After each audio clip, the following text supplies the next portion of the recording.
평안하셨습니까?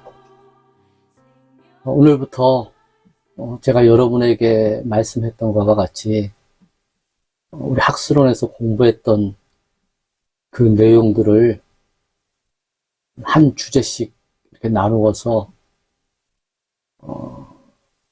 강의를 녹화해서 여러분에게 같이 복습하는 의미로 올리려고 합니다. 과거에 우리가 공부했던 내용들을 상기하면서 복습하는 의미로 열심을 내어서 공부했으면 좋겠어요. 제가 1년 반년 됐죠? 우리 1년 반 됐죠? 그때 첫 강의를 하면서 제가 여러분들에게 꽃바구니를 선물한 거 기억하세요? 그 꽃바구니는 다 이제 시들었겠죠. 그래서 새로운 꽃바구니를 오늘 진리탐구 여행을 시작하면서 여러분에게 선물로 드리겠습니다. 이쁘죠? 이 꽃을 보면서 오늘 새로운 마음으로 하나님 말씀을 복습하며 공부를 한번 해보도록 하겠습니다. 우리가 지금 예수님을 영접하고 믿음 생활을 하고 있어요. 믿음 생활을 하고 있는데 여러분들이 지금 하고 있는 이 믿음 생활이 과연 어떤 생활인가? 오늘 그거부터 정리하면서 하나님 말씀을 나누도록 하겠습니다. 여러분들이 종교인인가? 아니면 그리스도 안에 있는 자유인인가? 이걸 정리하는 것이 굉장히 중요합니다. 종교인과 자유인은 절대 똑같지 않다고 우리 공부했죠. 우리가 이 믿음 안에 있으면서도 이 종교 생활하는 사람들이 상당히 많아요. 사도 바울이 아덴 사람에게 그렇게 얘기하잖아요. 너희를 보니 범사에 종교심이 많다. 자, 사도행전 17장 22절 읽어볼까요? 바울이 아레오파고 가운데 서서 말하되 아덴 사람아 너희를 보니 범사에 뭐가 많다고요? 종교심이 많도다. 종교심. 킹 제임스 성경에는 이렇게 나와요. 미신에 사로잡혀 있다. 미신에 사로잡혀 있다. 여러분, 종교와 우리가 믿는 이 기독교의 그리스도 안에 있는 것은 똑같지 않습니다. 우리는 종교인이 아니에요. 우리는 자유인입니다. 이 둘은 그래서 사도 바울이 너희가 왜 이렇게 종교심이 많냐? 미신에 사로잡혔다. 우리 기독교 안에 있으면서도 많은 성도님들이 종교의 열심, 또 과거에 불교 문화권에 있었던 사람들이 그리스도 안에 들어왔는데 십자가만, 그러니까 절에서 행했던 그런 사상을 이제 그리스도 안에 들어왔기 때문에 완전히 바뀌어야 되는데 그러니까 모양만 그리스도 안으로 들어왔지 이 생활이나 패턴들은 전부 미신에 사로잡혀 있는 거예요. 쉽게 이런 얘기죠. 부처의 불상만 치워버리고 거기다 십자가만 걸어놓고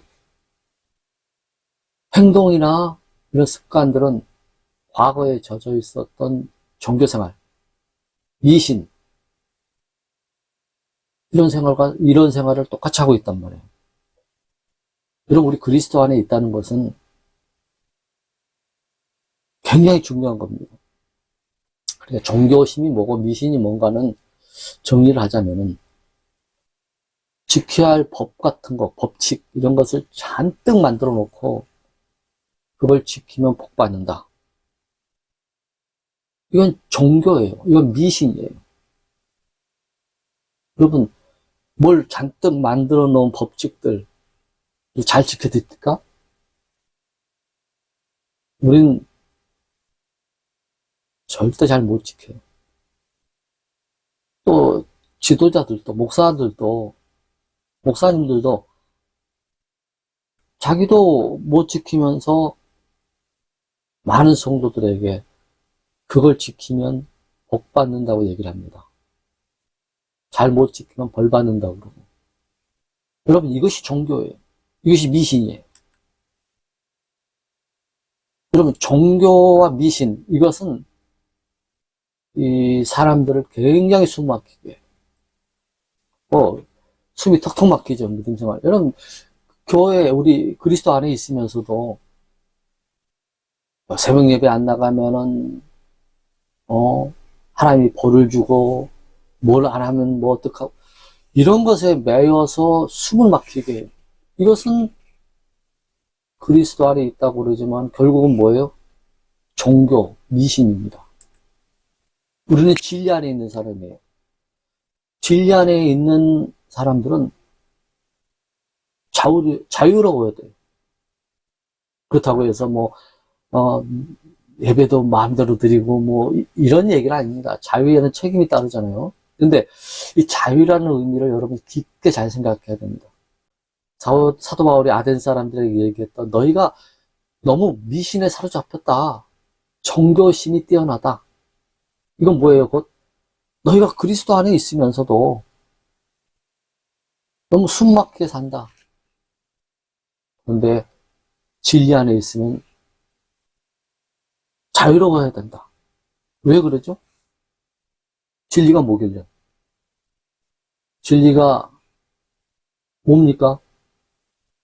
예수님께서 직접 말씀했죠. 진리를 알지니 진리가 너희를 자유롭게 하라. 진리가 누굽니까? 내가 곧 뭐다?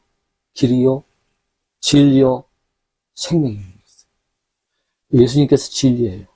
그러니까 진리가 너희를 자유롭게 하면은 우리는 믿음 생활 안에서 종교 생활 하는 것에 탈피해야 됩니다. 자유를 가지고 찬송은 잘하죠. 죄에서 자유를 얻게 하면 이런 찬송도 잘 부르고. 근데 우리의 삶은 그렇지 않다는 겁니다. 오늘 우리가 진리 탐구 여행 첫 시작을 하면서 나는 종교인인가? 아니면 나는 자유인인가? 이것을 먼저 정리를 하고 이 하나님 말씀을 대했으면 좋겠습니다. 우리는 다 예수 안에 있어요. 예수님을 믿는 믿음의 사람들이잖아요. 그렇다면 예수님이 우리를 자유롭게 한다고 했으면은 난 자유인으로 생각하고 살아야 돼요. 뭘 못 지키면 벌 받고 지옥 가고 아니에요. 우리가 앞으로 주제를 놓고 공부하겠지만은 우리가 예수 그리스도를 믿는 그 믿음에 우리의 구원은 그때 확정이 되고 하나님께서 보장해 주시는 거예요. 끝까지. 두려워할 필요 없어요. 이게 자유예요. 여러분 예수 안에서 자유롭게 사십니까?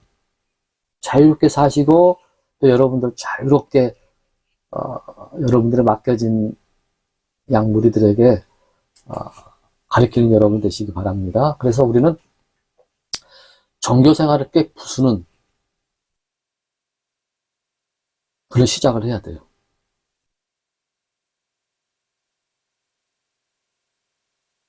다시 말씀드리지만 우리는 뭘 잔뜩 만들어 놓은 법칙들 잔뜩 가리키고 이걸 지키면 복 받고 안 지키면 벌 받는다. 우리 죽을 때까지 종교 생활하는 것은 숨막힙니다. 우리 한국의 수많은 기독교인들이 지금 그렇게 살고 있는 사람들이 참 많아요. 숨막히게. 누가 자리 지키나. 뭐 대회라도 하듯이 못 지켜서 지옥 갈까봐 전전긍긍하면서 하루하루를 종교 생활에 매여 삽니다. 이런 게 자유입니까? 내가 오늘 수요일 못 가면은 하나님 앞에 벌 받을까? 아, 새벽 예배 한번 빠졌으면은 뭐 큰일 날려나? 물론 예배 참석해야 되겠지요. 기도해야 되겠지요. 그런데 그거 못 지켰다고 째째하게 하나님이 벌 주고 그러신 분이 아니라는 겁니다. 이런 것들은 우리가 주제를 놓고 공부하면서 다루도록 할게요. 그래서 오늘 우리는 이 진리 탐구 여행을 함에 있어서 첫 번째로 종교 생활을 우리는 꽤 부숴야 된다.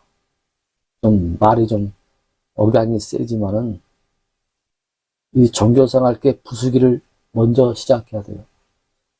아, 싫어요, 나는. 뭘 잔뜩 만들어 놓고 난 이거 지켜야 되겠습니다.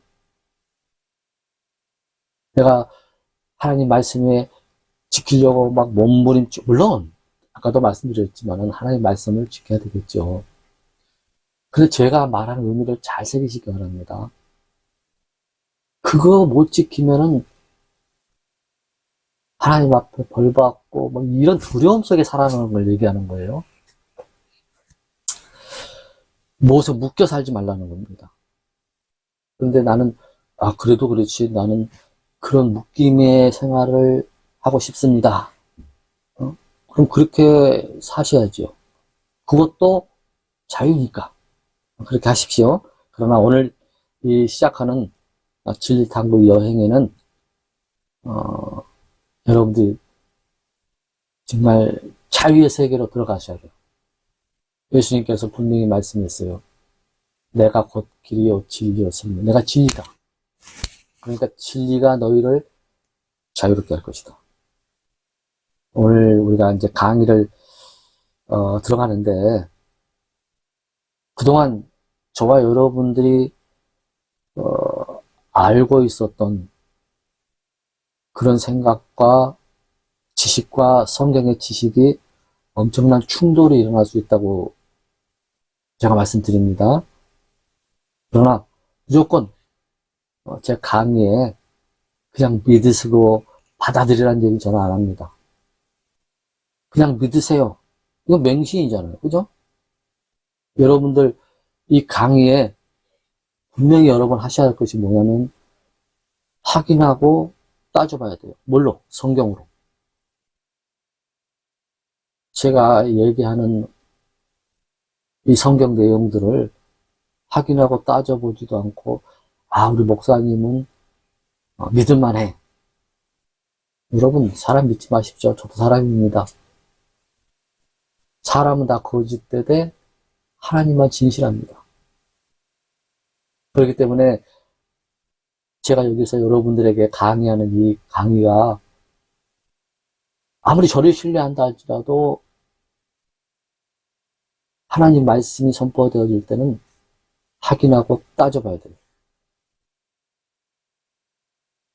베레아 사람들을 본받아야 됩니다. 오늘 다시 말씀드리지만은 여러분들이 많은 이런 충돌이 일어날 수 있습니다. 그동안 저와 여러분들이 공부했던 성경의 지식과 충돌할 수 있어요. 제가 그걸 경험했으니까는 제가 그동안 알고 있었던 성경의 지식, 목사로서 또 남을 또 후배 양성을 위해서 신학생들을 가리키는 그런 위치에 있는 목사로서 그동안 알고 있었던 그 신학적인 지식이 새로운 그런 지식을 알았을 때에 부딪히는 그 충돌, 그건 굉장히 뭐라 그럴까요? 굉장히 좀 혼돈스럽고 그 생활이 굉장히 좀 무거웠습니다. 어떤 사람이 좀 굉장한 근심과 생각과 고뇌에 잠겨 있지요. 제 모습은 아니고 제가 여러분들에게 학술원에서 이 강의를 시작하려고 그럴 때 꼭 이런 심정이었어요. 강의를 해야 되는데 강의를 경청하는 여러분들이 일어날 충돌이 뻔히 보이기 때문에 왜? 제가 그 과정을 제가 경험했잖아요. 반드시 이런 충돌이 일어날 텐데 그래서 제가 그냥 강의를 목사님들과 은혜를 나눌 때에 그냥 별다른 충돌 없이 그동안 우리 기독교 안에 있었던 그런 지식과 그런 것들만 그냥 충돌할 수 있는 부분은 다 피해가고 그런 부분만 강의를 할까 이런 고민 참 많이 했습니다. 왜냐하면 충돌이 일어날 게 상당히 뻔하기 때문이잖아요. 그런데 저를 붙잡고 결단하게 한 말씀이 성경에서 불현듯 스쳐 지나갔어요. 이것이 나를 붙잡았어요. 그래서 여러분들이 굉장한 충격은 아니고 충돌이 일어난 그런 부분들을 제가 예상은 하지만은 제가 강의를 학술원에서 시작하게 됐습니다. 성경 말씀에 어떤 내용을 붙잡고 제가 결단을 했냐면은 베드로와 요한이 복음을 전하잖아요. 그런데 그 복음을 전한 것 때문에 체포되어서 공회 앞에 서게 되죠. 제사장과 서기관들이 의논을 해요. 그리고 협박을 합니다. 베드로와 요한에게.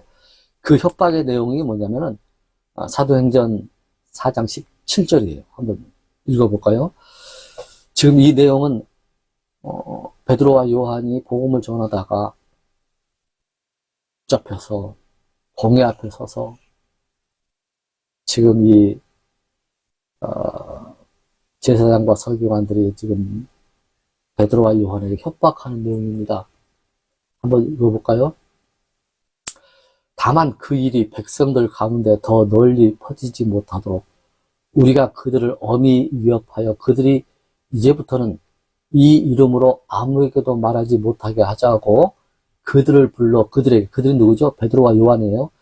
예수님의 이름으로 결코 말하지도 말고 가르치지도 말라고 명령하니라.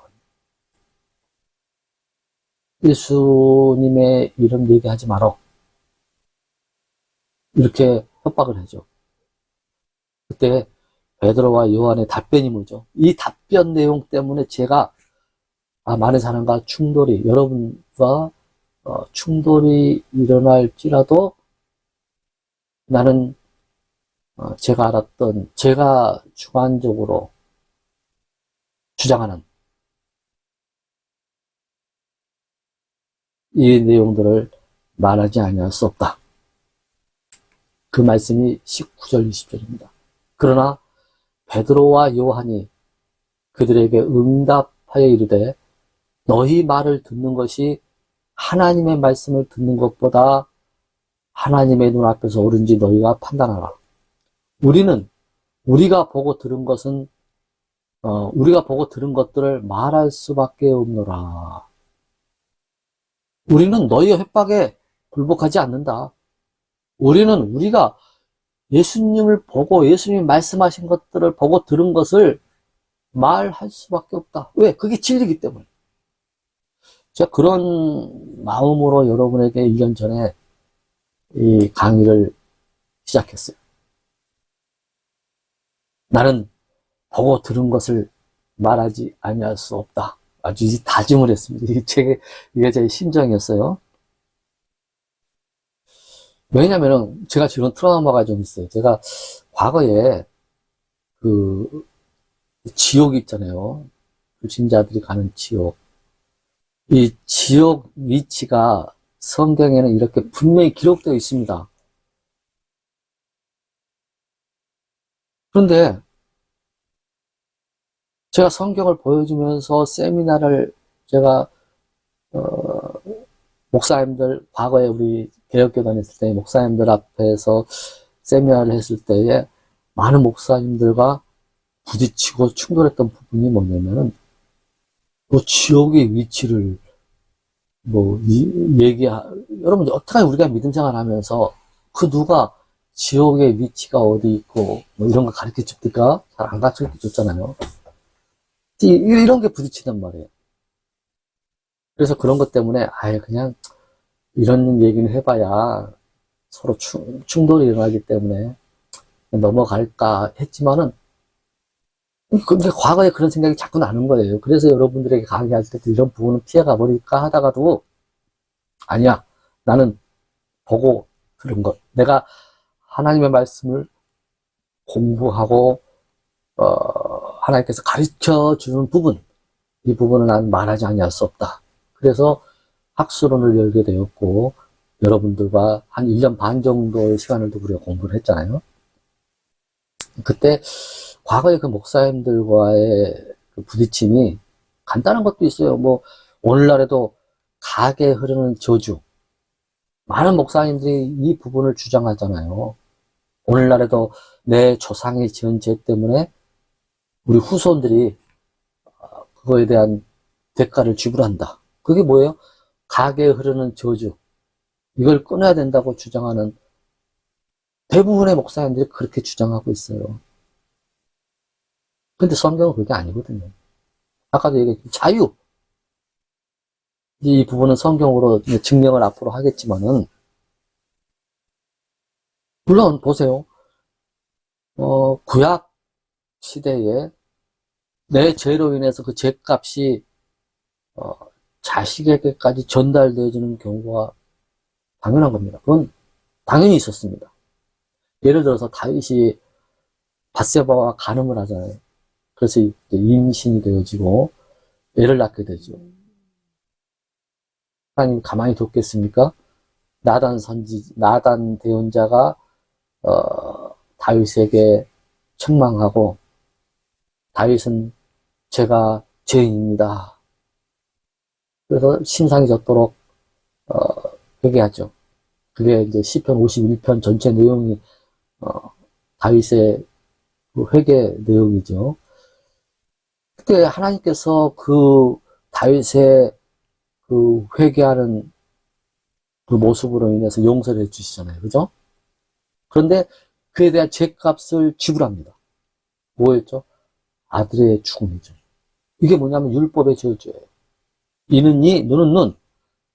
그러니까 구약의 개념으로 보면은 조상이 지은 죄, 가게 흐르는 저주 있습니다. 다윗이 그 간음죄로 인해서 그 자식이 죽었어요. 그런데 세월이 흘러서 예수 그리스도의 십자가 사건이 일어났습니다. 여러분 제가 누차 얘기하지만 예수님의 십자가 사건은 엄청난 사건입니다. 어마어마한 사건입니다. 조상의 죄 때문에 흐르는 그런 율법의 저주. 용서는 받지만은 그 죄에 대한 죄값을 치러야 되는 그런 법. 이 법을 예수 그리스도께서 십자가에서 제거시켜버렸어요. 갈라디아서 3장 13절 읽어볼까요? 자, 시작. 그리스도께서 우리를 위해 저주가 되사 율법의 저주에서 우리를 구속하셨으니. 여러분 율법의 저주. 여기서 우리를 구속하셨다고 성경은 선포해요. 그러니까 구약의 개념과 신약의 개념을 여러분 구별할 줄 알아야 됩니다. 여러분 성경을 해석할 때는 항상 시대적 배경을 잘 구별해서 수신자가 누군가, 이 말씀의 수신자가 누군가를 그 구별을 해야 돼요. 이게 뭐죠? 보쌈이네. 입맛을 또 다시 흐르네. 여러분 이거 보쌈 먹어요 안 먹어요? 먹어요? 돼지고기가 들어갔는데? 하나님은 이 돼지가 먹을 수 없는 음식으로 구별해 놨잖아요, 하나님께서. 근데 먹는다고요? 이것은 갈치조림. 갈치조림. 하나님은 이 갈치 같은 것도 구약시대는 먹지 말라고 그랬어요. 근데 오늘날에도 이게 적용하면 되겠습니까? 없어서 못 먹죠. 왜 그래요? 지금 왜 먹어요, 여러분들이? 성경에는 하나님 먹지 말라고 하셨지만은 오늘 이 시대에는 하나님의 경륜이 바뀌었어요. 이걸 여러분 아셔야 돼요. 응? 하나님이 경륜이 바뀌었다. 그래서 이 십자가 사건 후에 많은 사람들이 이 시대를 구별하지 못하고 이 바울 시대에도 음식물을 상가라고 그런 음식 먹지 말라가 이런 지도자들이 있었단 말이에요. 디모데전서 4장에 보면은 혼인을 금하고 음식물을 삼가라고 명령할 터이나 음식물은 하나님께서 창조하사 진리를 믿고요. 진리가 너희를 자유롭게 하리라. 진리를 믿고 아는 자들이 감사함으로 받게 하셨느니라. 감사함으로 받으면 거부할 것이 하나도 없나니. 그래서 우리는 구약의 시대를 사는 게 아니라 신약의 시대를 사는 사람들이에요. 오늘 우리가 진리탐구 여행을 시작하면서 이런 기초적인 것부터 우리는 가슴에 새기면서 하나님의 말씀을 대해야 됩니다. 신약시대에 아까 우리가 봤던 예수님의 십자가 사건으로 그 율법의 저주가 해결돼 버렸고 정확하게 제거돼 버렸고 또 율법과 은혜 지금 은혜의 시대 아니에요? 이걸 구별을 잘 해야 됩니다. 우리가 이것은 이제 후에 주제를 놓고 더 깊게 공부해 보도록 하겠습니다. 그래서 우리는 이 진리 탐구 여행은 무슨 시간이냐면 하나님의 단단한 말씀, 쉽게 얘기해서 하나님은 말씀을 음식으로 비유했잖아요. 이 말씀을 먹어야 우리가 잘하는 거예요. 그런데 우리가 지금 공부하는 이 내용은 단단한 음식입니다. 단단한 음식. 사도 바울이 히브리 성도들에게 그래요. 너희가 시간으로 보건대 쉽게 얘기해서 예수를 믿은 지 5년, 10년, 20년이 됐는데 이제는 그 정도 됐으면 마땅히 너희들은 뭐가 되어야 돼요? 가르치는 선생이 되어 있어야 될 텐데 하나님의 말씀의 첫째 기초 원리들을 남에게 다시 가르침을 받아야 할 필요가 너희에게 있나니 너희가 단단한 음식이 아니라 젖을 필요로 하는 자가 되었도다. 그러니까 단단한 음식을 먹어야 되는데 젖만 먹는 거예요. 그러니까 13절에 이렇게 얘기해요. 젖을 사용하는 자마다 갓난아이므로 의의 말씀에 능숙하지 못하니라. 그러나 단단한 음식은 장성한 자들에게 속하나니. 여러분, 우리가 공부하는 이 내용은 주관적인 얘기입니다. 우리는 단단한 음식을 먹는 시간입니다. 젖을 먹는 시간이 아니에요. 단단한 음식을 먹어요. 고린도 교회 성도들이 너무 믿음 생활 안에서 젖만 먹는 어린아이 신앙이다 보니까는 바울이 그들에게 단단한 음식을 먹이질 못했어요. 내가 너희를 젖으로 먹이고 음식으로 하지 아니하였나니 그랬죠. 그러니까 우리가 아이들이 이제 태어나잖아요. 그러면은 젖을 먹고 이유식도 먹고 밥도 먹고 고기도 먹고 이렇게 세월의 흐름에 따라서 단계를 거쳐서 먹어야 되잖아요. 그런데 초등학교 6학년, 중학교 들어갔는데도 단단한 음식을 못 먹고 고기도 못 먹고 젖만 먹으면 성장하겠습니까? 안 되죠. 오늘날 그리스도인들이 말씀의 젖을 먹을 때에 단단한 음식을 소화를 못 시키는 그런 그리스도인들이 상당히 많습니다. 왜 그래요? 믿음 생활 하면서부터 순차적으로 이식도 먹고 밥도 먹고 고기도 먹는 그런 말씀의 그런 단단한 것들이 자꾸 먹여져야 되는데 오늘날 많은 목사님들이 성경을 안 가르쳐요. 그냥 설교 시간에 성경을 비유하면서 이렇게 하면 복 받고 이렇게 하면 성공하고 그냥 물질 만능주의 이런 부분만을 가지고 설교를 하다 보니까는 이 성경에 대한 단단한 말씀이 우리 성도들한테 접목이 안 돼요. 그래서 성도님들이 예수 믿은 지 10년, 20년, 30년이 믿었어요. 시간이 지남에 따라 남을 가리켜야 될 사람이 돼야 됨에도 불구하고 남에게 가르침을 받는 그런 안타까운 현실에 있는 성도들이 너무나 많아요. 여러분들은 가르치는 위치에 있습니다. 여러분들은 이 시간에 주제를 놓고 우리가 공부를 할 때에 베레아 사람처럼 말씀을 점검하고 그래서 단단한 음식을 성도들에 먹일 수 있는 그런 여러분이 되었으면 좋겠습니다. 특별히 이 시간 우리가 시작하는 이 강의, 탐구여행 이것은 단단한 음식을 먹는 시간입니다. 단단한 음식을 먹을 때 소화를 잘 시켜서 성장하는 사람도 있고 또 소화를 못 시켜서 탈이 나는 사람도 있어요. 제가 우리 학술원 강의할 때에 소화를 못 시켜서 탈나는 목사들도 있었잖아요. 그죠? 그것도 자유입니다. 나는 그 말 안 받아들여. 그것도 자유예요. 그런데 저는 그래요. 여러분들에게 단단한 음식을 먹자 우리. 그래야 성장하죠. 왜 단단한 음식을 먹어야 합니까? 왜 그렇죠? 이것은 단단한 음식을 먹는 것에 이제부터 더 이상 아이가 되지 아니하여 사람들의 속임수와 몰래 숨어서 속이려 하는 자들이 사용하는 강구한 수수로 말미암아 교리의 모든 바람에 이리저리 흔들려 밀려다니지 아니하고 그랬어요. 왜 우리가 단단한 음식을 먹죠?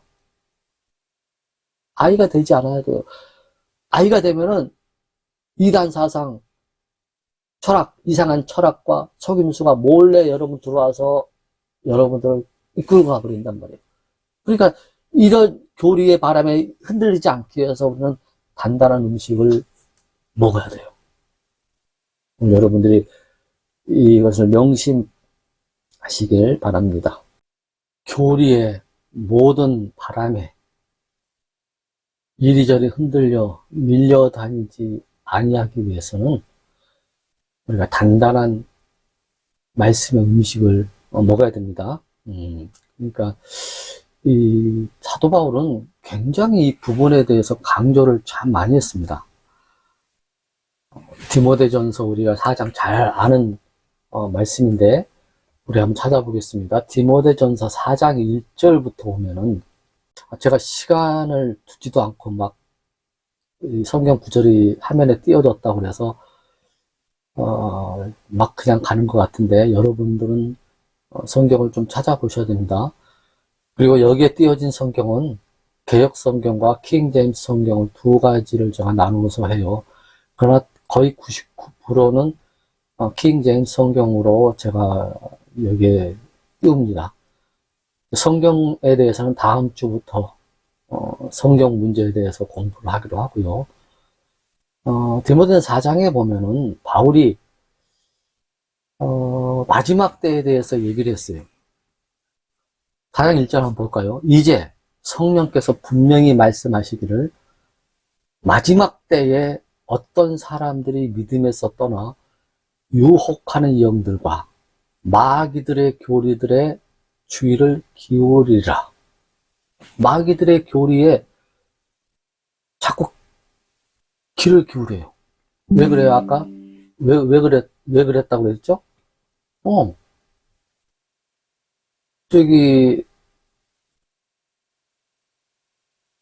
말씀에 단단한 음식을 먹지 못했기 때문에 그냥 말씀을 분별할 수 있는 영적 수준이 안 되는 거예요. 그래서 유혹하는 영들, 마귀들의 교리에 귀를 기울이고, 어떤 사람이 혼인을 금하고 아까도 봤지만 음식을 삼가라 하면은, 아, 오늘날 이런 음식 먹으면 안 되겠구나. 근데 성경은 분명히 얘기를 하잖아요. 어? 믿고 감사함으로 받으면 된다. 디모데 4장에 보면은 말씀을 선포하라. 때에 맞든지 맞지 아니하든지 긴급히 하라. 모든 오래 참음과 교리로 책망하고 꾸짖고 권면하라. 그러니까 요즘 시대는요, 간증하고, 중요하죠. 설교 시간에 간증하는 것도 중요합니다. 하나의 말씀을 더 쉽게 이해하기 위해서 간증 하나를 이렇게 넣어서 설교 내용을 하는 것, 제가 그건 나쁘다고 보지 않아요. 그런데 설교 처음부터 끝까지의 내용이 성경에 대한 교리가 없어요. 이런 부분에 대해서도 우리가 한번 나눠보기로 하고요. 그러니까 말씀을 선포할 때는 교리로 하라는 교리로. 그런데 마지막 때는 때가 이르리니 그들이 건전한 교리를 견디지 못하며 없어요. 건전하고 올바른 하나님의 말씀의 교리를 견디지 못해요. 왜? 지금까지 내가 알아왔던 성경의 지식이 그 틀에 매어가지고 올바른 교리를, 성경 공부를 교회에서 잘 안 가르치니까는 이런 건전한 교리가 들어오면 여기서 받아들일 수가 없어요. 견디질 못해요. 예수님께서 이 땅에 오셔서 내가 너희에게 화평을 주러 온 줄 아느냐? 아니라 오히려 분란을 주러 왔다고 그러잖아요. 예수님께서 분란주의자입니까? 그건 아니고 진리가 이 땅에 오면요, 비진리와 충돌이 일어나는 거예요. 여러분들도 많이 경험하잖아요. 우리가 하나님의 말씀을 전할 때에 충돌하잖아요. 친구들과도, 옆에 성도님과도 충돌하잖아요. 교리적으로 충돌하고. 그건 당연한 겁니다. 진리가 들어오면요, 서로가 부딪히는 거예요. 진리 탐구 여행, 이 여행은 여러분들이 상당히 부딪히는 부분도 있을 겁니다. 그러나 그때마다 냉철하게 베레아 사람들처럼 그러한가 아니한가를 성경에서 찾아서 성경으로 결론을 내야 되는 거예요. 근데 오늘날 교리가 약하다 보니까는 기가 가려워요. 그러니까 기가 자기 가려운 것만 후벼주는 그런 선생들만 찾아다닌단 말이에요. 쉽게 얘기해서 은혜 설교, 간증만 하고 감정 설교 이런 것에 대해서만 쫓아다닙니다. 길을 이렇게 시원하게 해주는 선생님을 쫓아다닌단 말이에요. 4절에 보세요. 진리로부터 길을 돌이켜 꾸며낸 이야기들로 돌아서리라. 오늘 여러분, 우리가 첫 시간에 제가 좀 시간을 좀 많이 가는 것 같은데, 그 시작이 중요한 것 같아요. 기초가. 그러니까 우리는, 제가 여러분에게 다시 부탁드립니다. 우리는 이 하나님 말씀을, 이제 제가 제목을 진리 탐구 여행이라고 했잖아요. 이 시간이 여러분들의 하나님 말씀과 충돌할 수도 있고, 그럴 수가 있어요. 분명히 있을 겁니다. 그런데 그때 뭘 생각하라고요? 그 말이 맞는지 안 맞는지를 성경을 통해서 어떻게 증거를, 그러니까 베레아 사람처럼 그 말씀이 맞는가 안 맞는가 성경을 통해서 비교 분석을 해야 돼요. 내 경험 이런 거 내세울 게 아니라, 예를 들어서 성경에 지역의 위치가 어디 있다라고 분명히 성경은 얘기를 하고 있는데, 그런 것들을 여태까지 들어보지도 못했는데 왜 그런 얘기를 하느냐라고 하지 마시고, 오늘 첫 시간은 우리가 시작하면서 맛보기로 여기까지 하기로 하고요. 이제 다음부터는 이제 한 주제를 놓고 우리가 생각을 깊이 한번 들어가 보도록 하겠습니다. 다시 말씀드리지만 단단한 말씀의 음식을 먹는 시간입니다. 마음 단단히 먹고 우리가 1년 반 전부터 공부는 했지만은 여러분들이 다시 한번 내 마음을 추스리고 정리하면서 복습하는 의미로 이 시간이 복된 시간으로 인도함 받았으면 좋겠습니다. 감사합니다.